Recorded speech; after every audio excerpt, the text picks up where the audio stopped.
We start today's market talk. I was wondering in the last few days as to why the markets were oddly calm, treating geopolitical flare ups as the new normal. So it felt as if markets were betting on resilience, or maybe it was just denial that, let's see what happens, nothing will happen, people will not go all out, etc.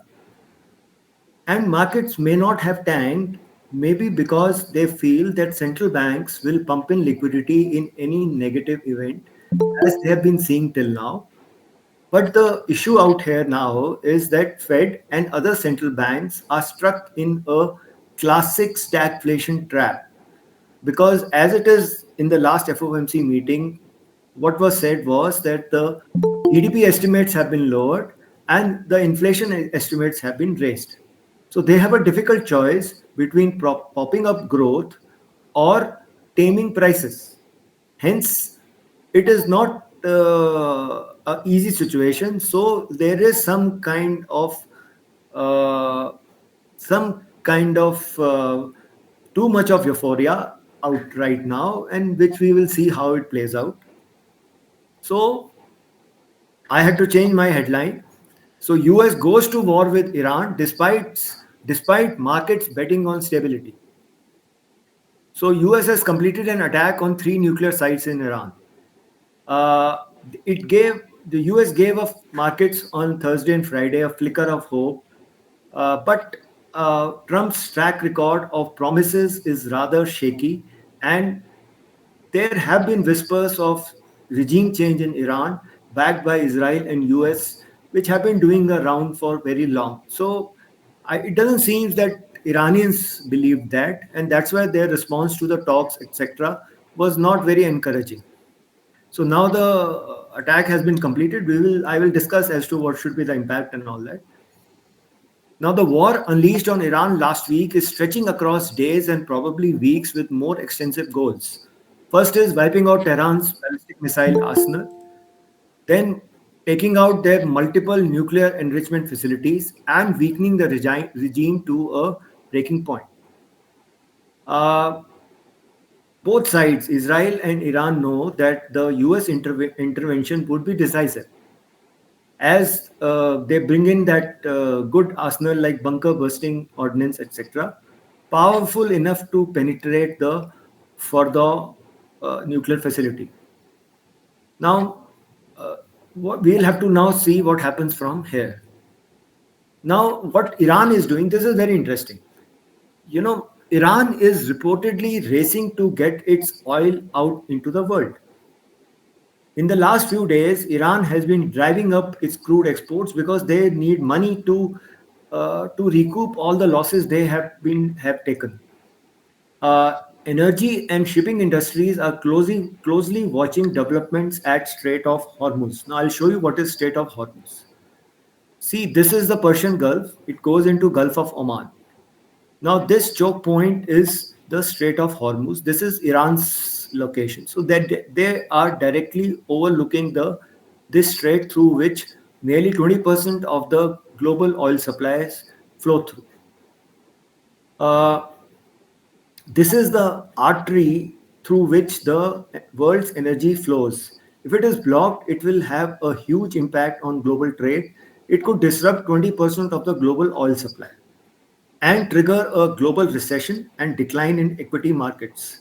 This strait is around 20 miles wide, that is roughly around 32 kilometers at the narrowest point, but the shipping lanes are actually only 2 miles wide on either side.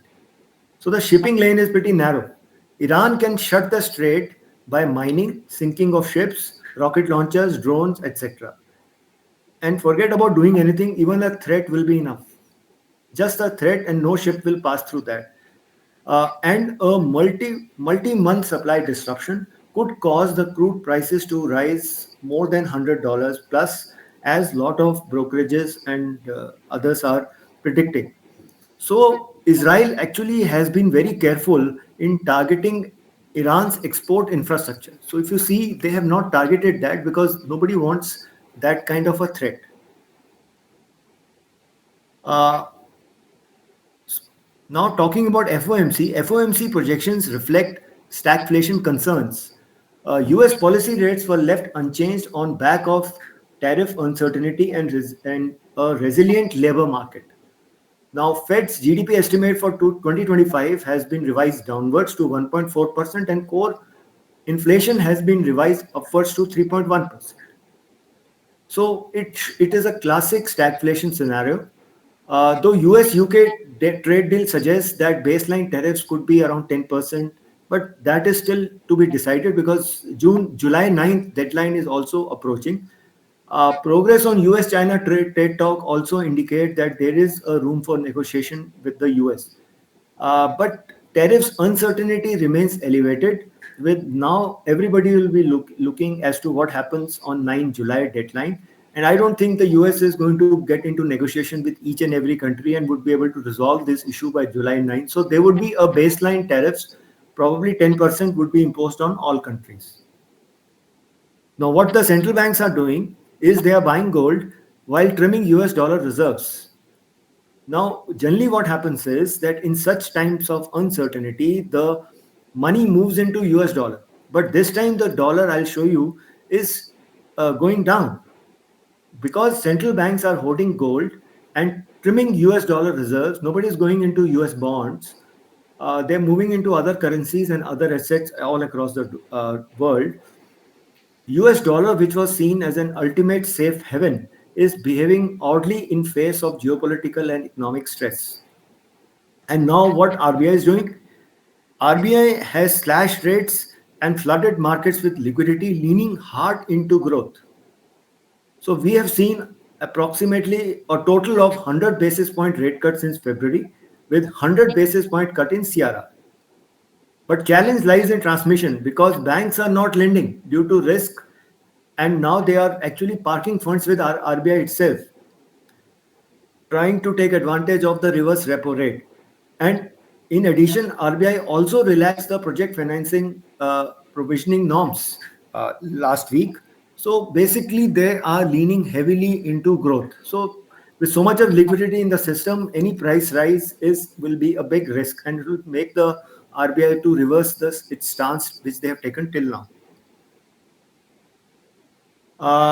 Coming to FI/DI data, so if you see here, FIs have been generally their short positions at around 96,000 odd. And basically on Friday, they shorted more of Nifty, added some longs in Bank Nifty, etc. Pros have been adding long positions and they got carried away, and they would be the ones who would be now covering their long positions because they would be stuck. Similarly, clients are also long, so again they are stuck. Though in stock futures also they are pretty long with 20.54 lakh long positions. DIs have bit of more short positions in terms of stock futures, etc. The cash buying, etc., is slightly skewed because there have been massive amount of block deals in the last 2-3 weeks. So now seeing this FI data for the month of June, so if you see here, it has generally remained range in terms of their short positions, ranging between 80,000 short positions to around a lakh short positions, but it has not changed much, and the market has also, because of this, remained range bound. So if you see, market has been in the range of 24,600 to around 25,100 odd throughout in the last month or so.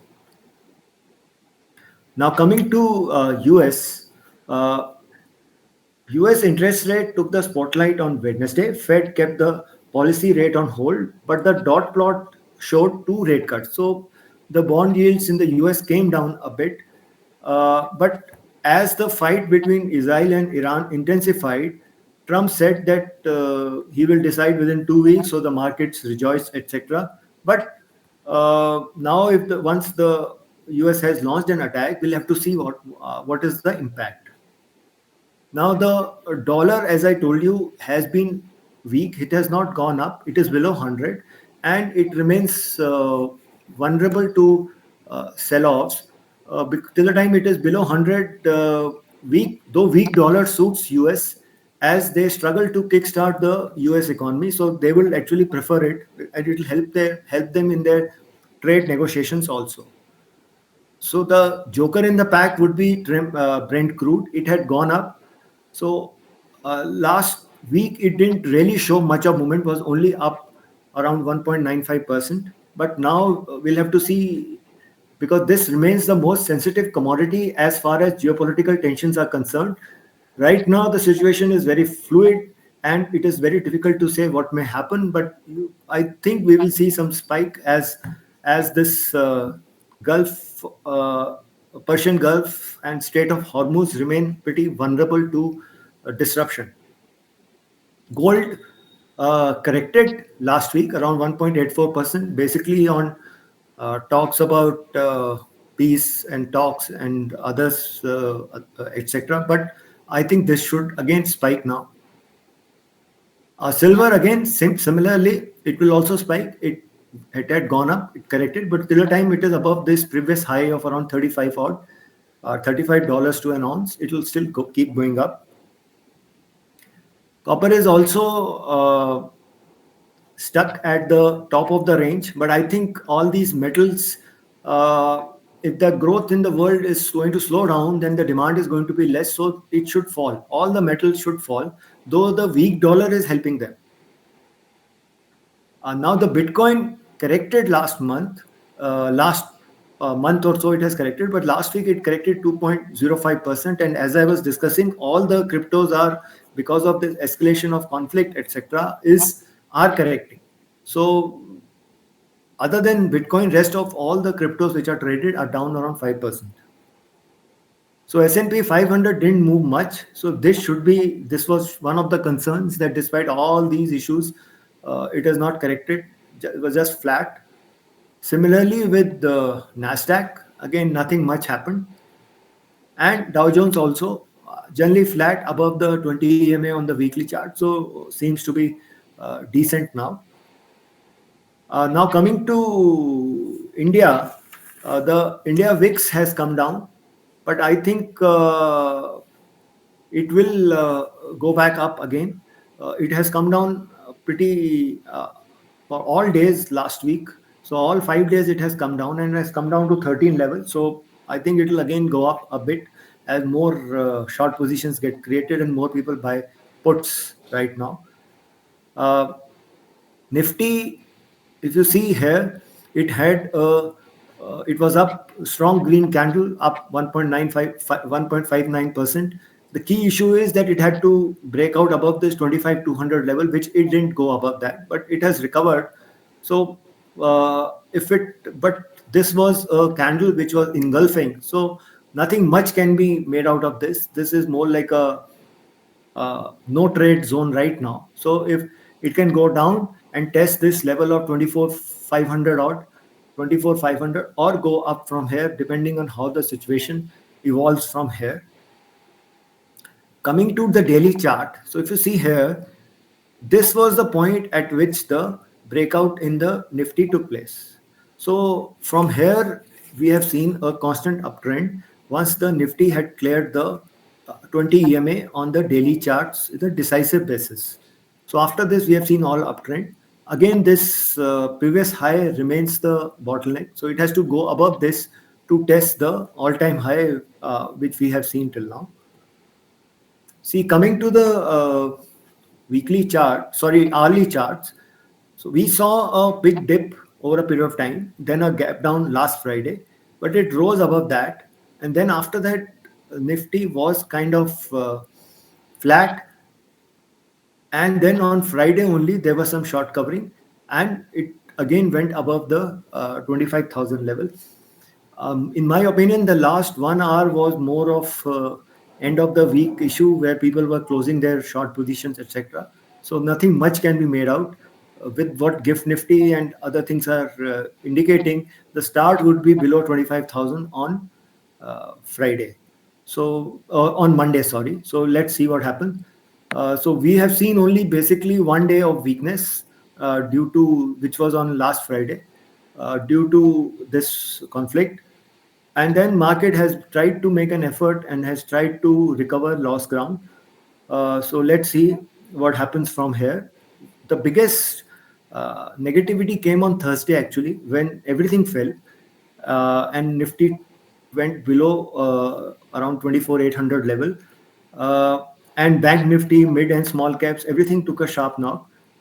But the market picked up on Friday. So, in my opinion, 24,500 remains the critical level to watch, because this was the generally the low or the support which it took for a long time. Now, coming to Bank Nifty again, engulfing green candle. So nothing much can be made out of this. It has to go above this 57,000 odd level for fresh breakout.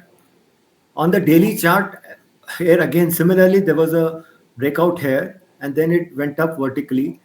After that, though it made a fresh high, there was a negative divergence of RSI, so which was indicating that it will come down, and it has come down. But now, on after consolidating for most of the week, it gave a breakout, went up to 56,200 odd level.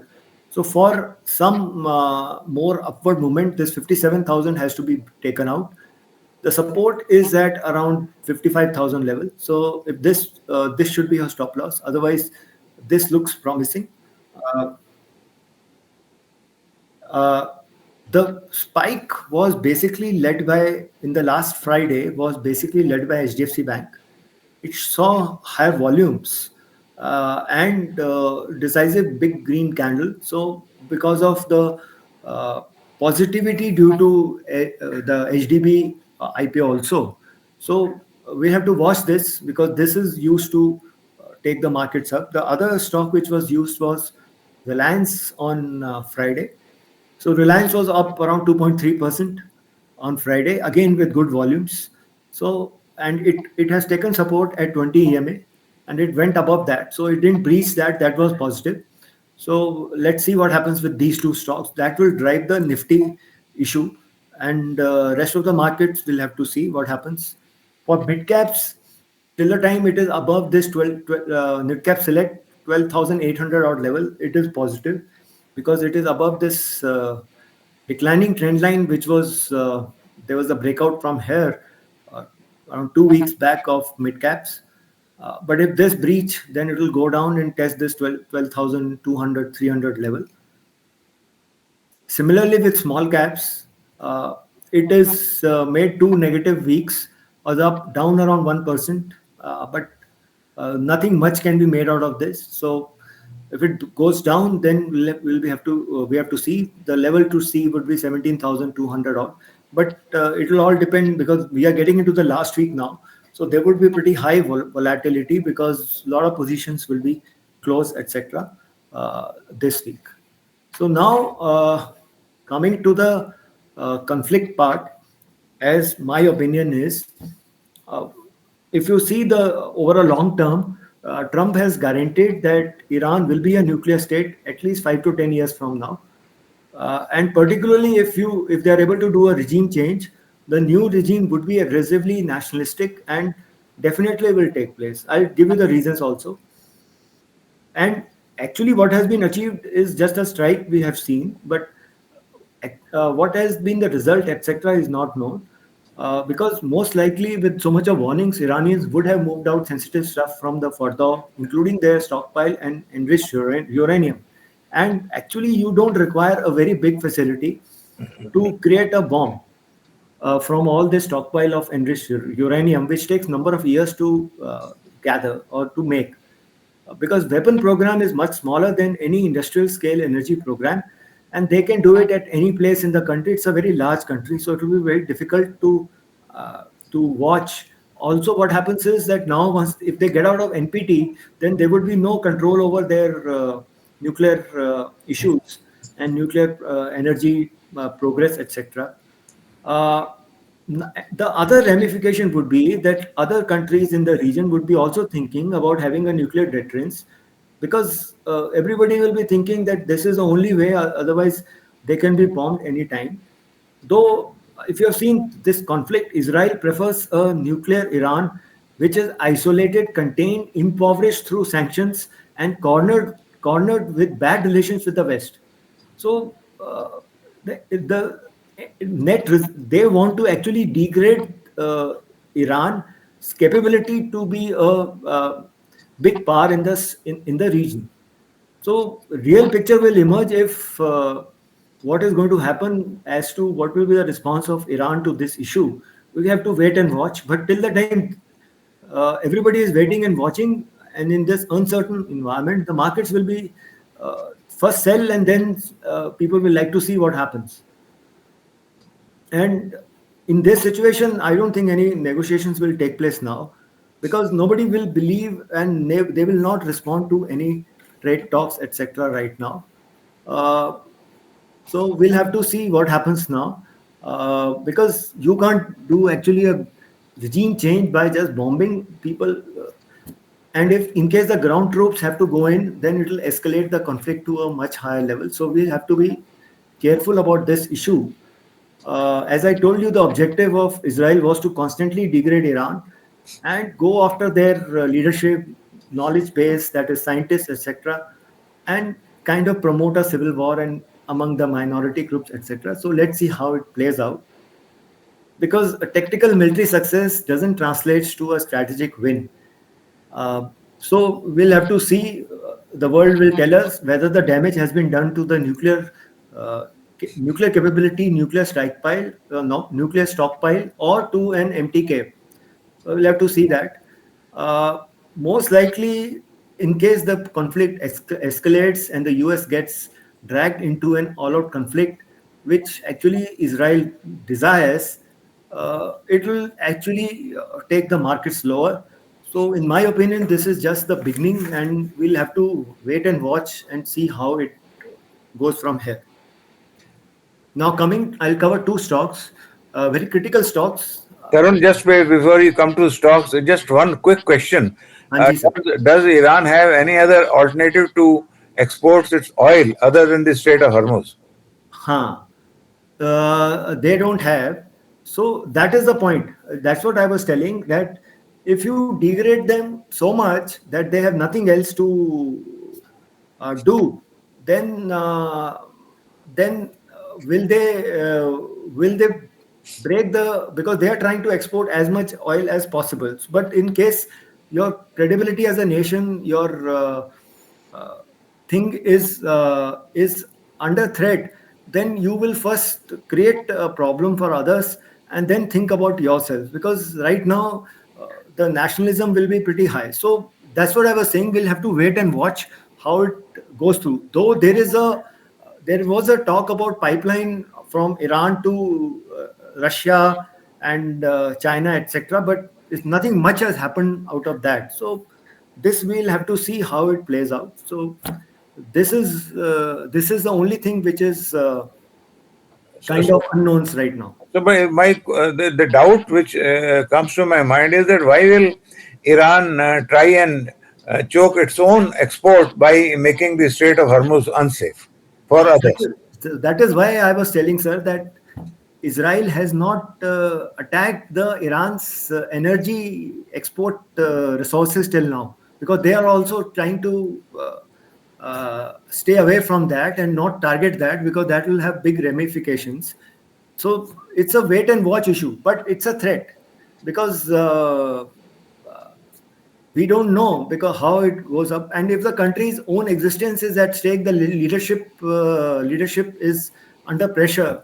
So they can they can stop that and target others just to stop the attacks which are going to take place on them, etc. So there are a lot of unknowns.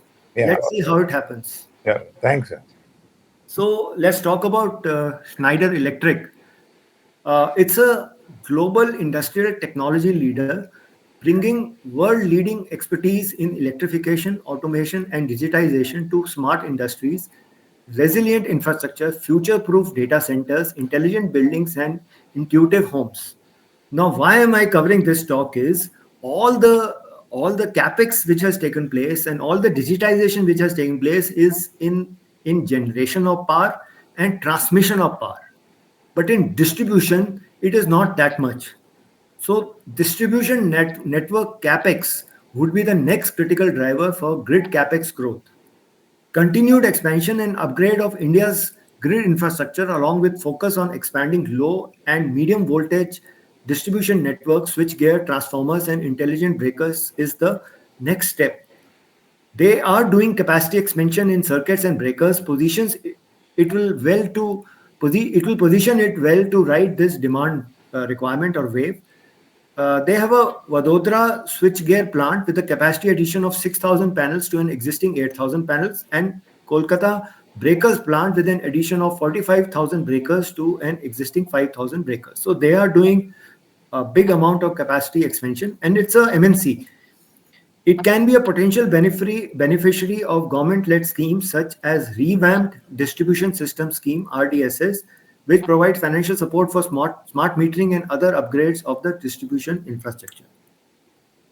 So these are the kind of businesses they do: low voltage products and systems, residential and small businesses, industrial automation and control, building automation and control, medium voltage distribution and grid automation, critical power cooling and racks, solar and energy storage, and master ranges. So among the low voltage products and systems, they do all this stuff. Then in medium voltage distribution and grid automation, they have a lot of they provide a lot of transformers, switch gears, etc., and a lot of automation. In critical power cooling and racks, they are into number of things like data center cooling, etc., data center infrastructure management software, IT power distribution, prefabricated data center modules, racks and accessories, and UPS, etc. Now, if you see here, they are planning capacity addition at their Kolkata and Vadodara plants. So they are increasing substantial capacity in plant breakers capacity and switchgear panels. So what will happen is it will improve their EBITDA margins, and it will make them efficient. Now, India's power distribution losses remain elevated at around 18% of domestic power supply as of FY23. So though it has come down from close to 20% plus to around 18%, but still they remain a big amount. Hence, this is one sector which will see a lot of capex. Power distribution has the lowest level of digitization in electric supply chain, indicating an opportunity for catch-up. So if you see, digitization has been there in generation, transmission, but slightly lower in distribution infra. So this will see a lot of capex now. So coming to their income statement, they are expected to do around 3,460 crores of revenue, with profits of around 402 crore and EPS of around 16.84 in FY26. So it implies a revenue growth of around 30% in FY26, and then it will be between 20 and 30% over the next few years, and EPS growth of roughly higher than 30%. Next year is expected to be big, around 60% growth in FY26. ROE, etc., is coming down because earlier their shareholder equity was less, their reserves were less. So now since they are building it up, as the profit goes up, the ROE is coming down, but up to 30-40% is very good. Net debt to equity is also coming down as the equity base is going up. So if you see around 16, 17 and 22, 23, so taking a mean of around 20, it can easily trade at around 35, 40 times. So for that, around 700 to 800 should be a fair level for this stock, because it is incorrect to price it at FY28. So FY27, there can be a lot of things which can go wrong. So from a base of around 550, it had gone up. So it has come down to around 750 level, which I think is a fair value. So if it comes down to this 690 odd levels, which there's a big probability now, because in case there's a big correction, then you can take a chance with this. It went up with large volumes just on 2 days, because when the results came, so there was a lot of enthusiasm, and then the stock went up. Now it is consolidating a bit because I think it has reached the fair value. So just keep that in horizon. Next is Aeroflex Industries. I was pretty. Just one input about the Schneider Electric, Tarun. It's So got a very excellent brand name in the distribution market as well as in the project market, and mm, uh, I mean, very very strong in terms of his product development.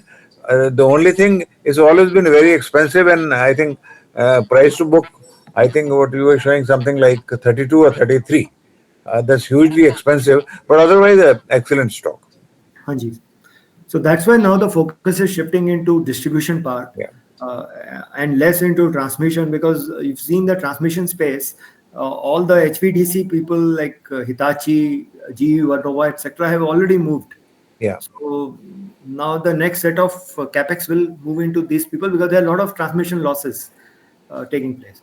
Now the next is Aeroflex. I was pretty amused as to why this stock was suddenly got life. So it manufactures stainless steel corrugated flexible hoses and assemblies. These hoses are used in critical flow application across industries such as steel, oil and gas, petrochemicals, mining, etc. These hoses are also finding application in new age industries such as electrical mobility, data centers, solar, etc. It has two core products: stainless steel flexible hoses and assemblies and fittings. So there is a hose and then there is a fitting on both sides of it. In Q4 FY25, the company has started its third product line, that is metallic bellows. Bellows are devices that expand and contract, used for blowing air, providing flexible seals and protecting sensitive components. Metal bellows are used in space, aviation, robotics, electronics, etc. So let's see what happens from here. It has focused on moving up the value chain and moving and having more specialized products.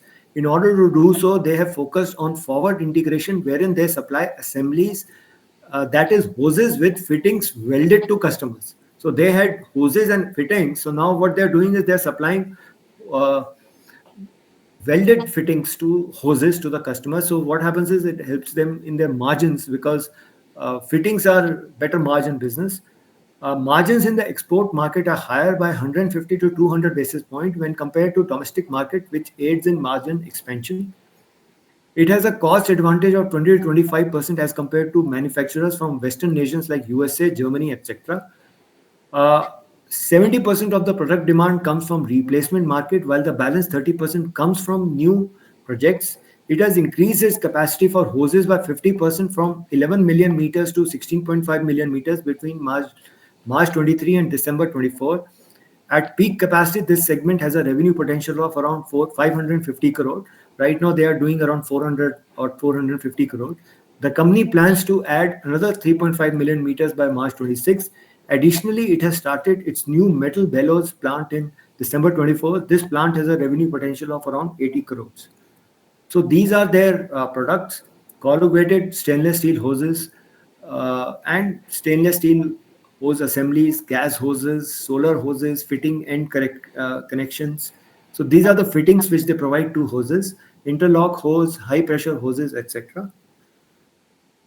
So, what happens is these hoses are designed to withstand high pressure, extreme temperature, and corrosive environment. So, 48% of their revenues are from hoses without braiding, and assemblies are 52%. So, this is now over a period of time they have shifted to assemblies as their major source of revenue, as reflected here: 48% hoses and 52% assemblies.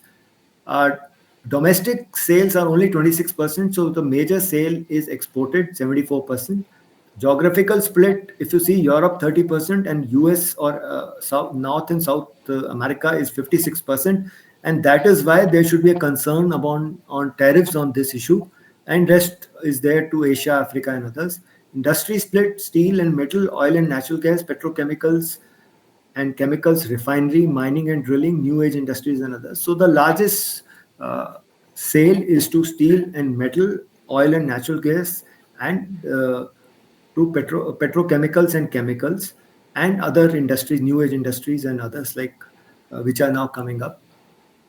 So they are supplying to aerospace, marine, oil refineries, hydrogen, solar, semiconductor. So these are the new age industries to which they are trying to get into. basically for controlled flow for all forms of substances, including solid, liquid, and liquids and gases. So they are trying. They are essential requirement for that. But it's a very very uh, it's a very very competitive market because there are a lot of big suppliers in the world. The global metal hoses market size is around 3.5 billion. Right? That is roughly around 20,000 crore. Uh, that is globally, and it is growing at around 6.8%, while bellows is around 2.8 billion market size and growing at around 6.4%. So it's a sector which is growing, but not growing at that pace because there are so many suppliers to this. So what they have been doing is this is the capacity of hoses. So they have been increasing their capacity in million meters. So they are targeting by FY27 around 20 million meters, 20 million meters, and a capacity utilization of around 80%. So that they are doing, and that is good actually. As the demand is rising, they are increasing their capacity regularly and improving mix of assemblies. So they have shifted from hoses to assemblies, and now they are planning to increase their total sales in terms of assemblies to 68% by FY27. So as the production volume is going, it will increase. Faster volume growth will help in the higher revenue and margin. So they are targeting. So if right now they are around 376 crore, so they are targeting around 435 crore in FY26, and with a growth of around 18 to 20% over the next 2 3 years, over a period of time now. Revenue mix they are changing, shifting more into assemblies and entering bellows and mini metallic bellows, so which will help in their margin profile. So EBITDA margins and PAT margins will improve because there is a higher margins with assemblies, and revenue is expected to grow around 20%, and EBITDA and PAT CAGR of around 20 to 23%. So people had asked as to how to value stocks.